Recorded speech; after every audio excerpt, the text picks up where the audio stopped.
Well, we're not doing predictions this week, but we are talking about the dynamics of the possibilities. And one of the things that we do wish to stress that certain changes are inevitable. So you might as well celebrate them. All right. Rather than looking at it with dread. So it could be both doom and dawn. Well, how about doom for some, dawn for others? We are individuals after all. And you all, if you look at the dynamics of the differences of opinion that exist in your world, the camps that exist, so to speak, then, you've got a whole dynamic. What's going to allow you to bring these things together? A common need. What is a common something?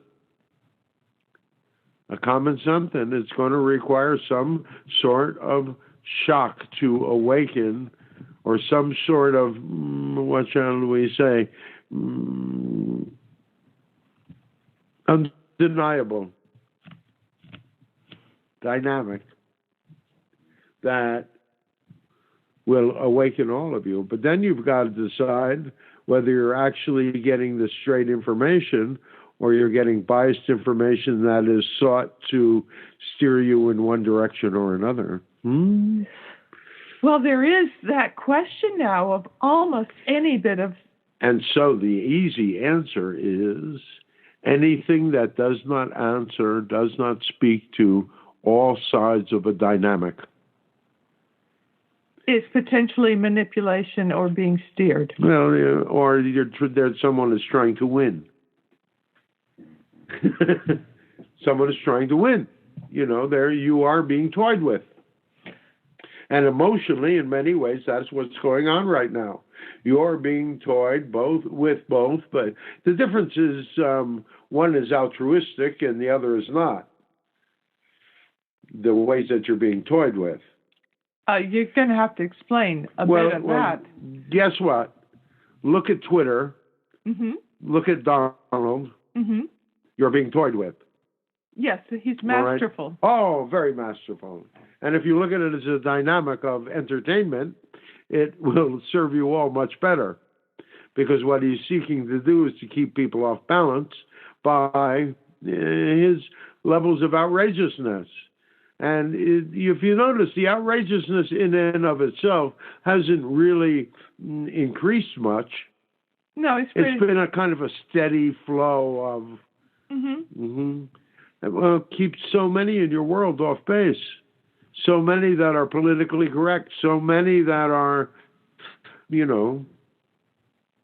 have done the dance of the politicians for so many years. You all have. You were just as oblivious a few years ago, Adrienne. The channel was just as oblivious. The reason that they can talk about this dynamic in the way that they can, because they used to be there. Right. What changed? Well, they, at a certain point, had to go back and work for a living. Mm-hmm. And they experienced firsthand that dynamic of unappreciation, of discounting, of not being valued. Devalued. Not being valued. Right.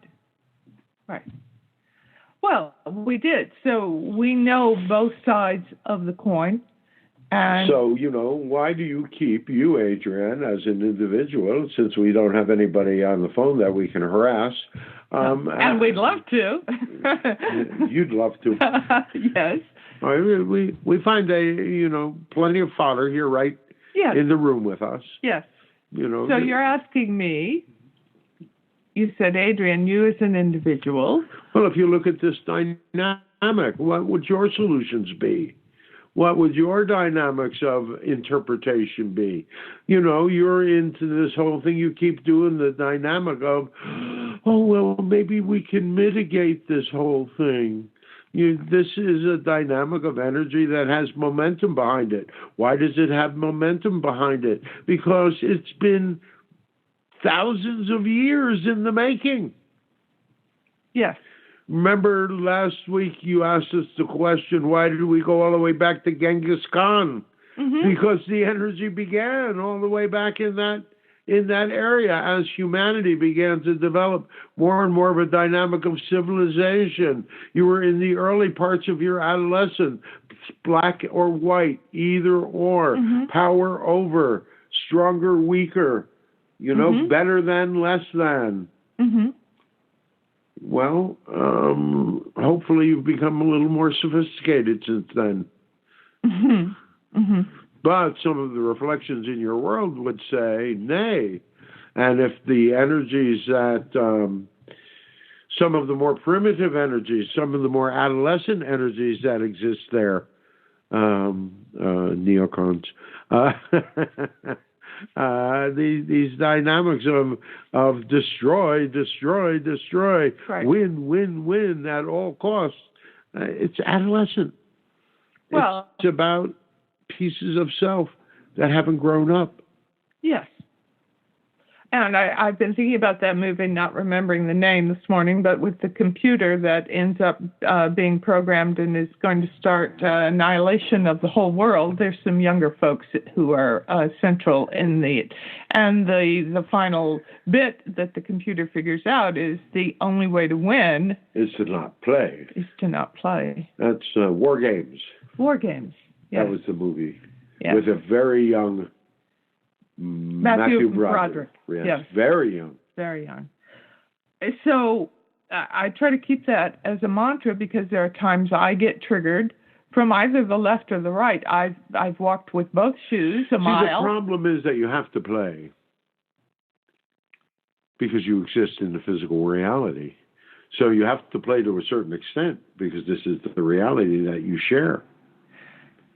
Ooh. Well, so playing less and less in these war games. Well, it's playing more of an adult game than an adolescent game. Playing a game of compassion and understanding and altruism and caring and empathy, rather than one of there's not enough and so we have to compete with each other to survive. Basic survival of the fittest, and everyone else can go because they're not good enough. But we are, because we are the fittest, because we survived. Right. Does that even fall along the lines of left or right? Because we could say no. It's